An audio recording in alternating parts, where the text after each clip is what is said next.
Go. Hi. This is our tour of Kent. We're really very excited. There's several people that we want to do it. We want to have Gary Hawks. We want to have a guy named Epstein. Eric Epstein is his I name. should get my phone. Eric Epstein. Sorry.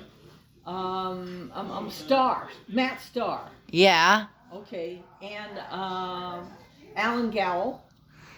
And Dan. No. No, that's at New Fairfield. No, let's see. There's two more. There's six. Sean Din. Sean Dingy.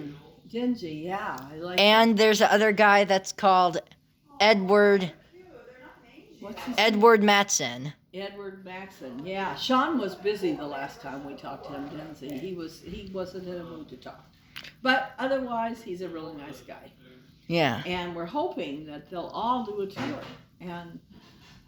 And if we can't get all of them, at least one of them. But we're hoping that we'll get to see all of the fire trucks and go through all the departments. And Sean will get up on top, or Gary Hawk, one of them will get up on top the truck and take videos of it. But we want to ask a lot of questions and have the questions answered. The most exciting thing, we want them all to have all the lights on the trucks. And all at the same time, and we're going to be filming it, and that'll be like, whoa, the grand finale on the 4th of July when they're sending up all the fireworks. Then all of the fireworks, see, hey, look, fireworks. Yeah. The other parts of the tour we'd like them to do is, show me the two fireboats and the gator. Oh, yeah, the two fireboats, and what's a gator? And the gator is the four-wheel drive gator goes to rescues. Nice. And also see their two ambulances. Rescues are great. And the ambulances, too. And Yeah. do they have a dispatch center in the trucks at all? They do not have a dispatch center. Would they like to? They have one in Kent. Oh, I don't know where, though. Okay.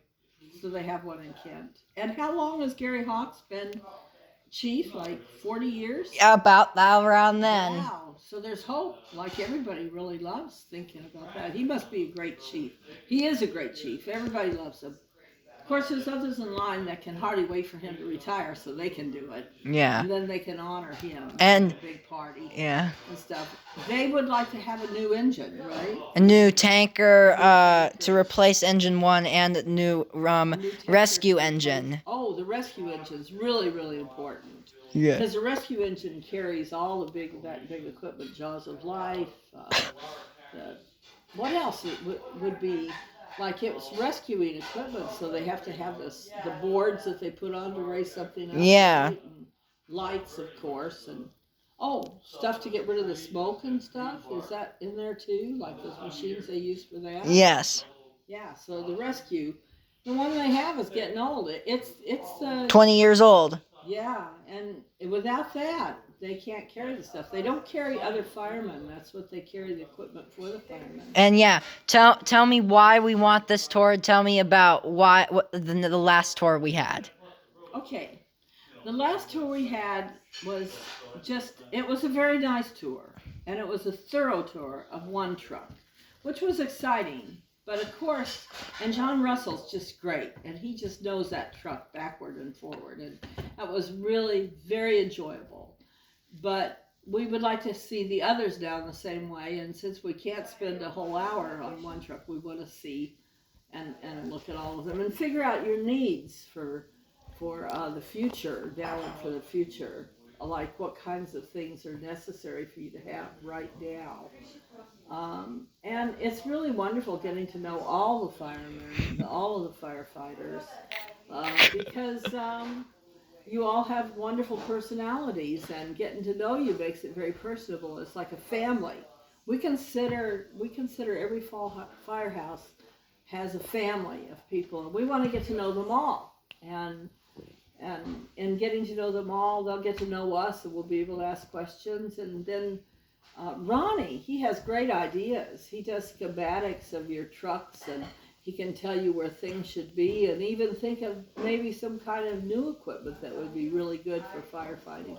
His most concern is protecting all of you guys, and women too, who fight fires. So he wants all the trucks to be safe and reliable. Reliable is very important.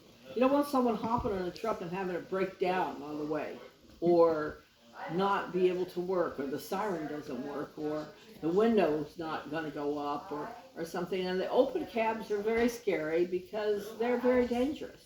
They're dangerous because it's cold for one thing, and so we're glad that you don't have any of those. That's wonderful, and you don't like them either, so that's a good thing. But that's Ronnie's concern, and he's been learning about fire equipment and fire engines and firehouses and studying them for years since he was 5 years old, and he's now 14.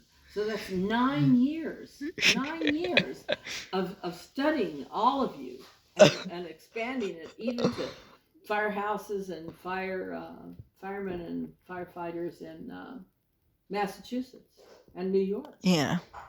And so you've got a good guy on your hands in Ronnie. He'll be writing to the first selectman and to the boards of taxation and money, and trying to get you guys all the money you want, and writing some articles in newspapers someday saying, hey, let's give these firefighters who protect us the kinds of things they need that will protect them, because keeping them in old equipment isn't a good thing. If they break down on the way and they needed that truck at the fire and the others have got to fight it without those men and without that truck, that could be dangerous. So let's all start thinking about that.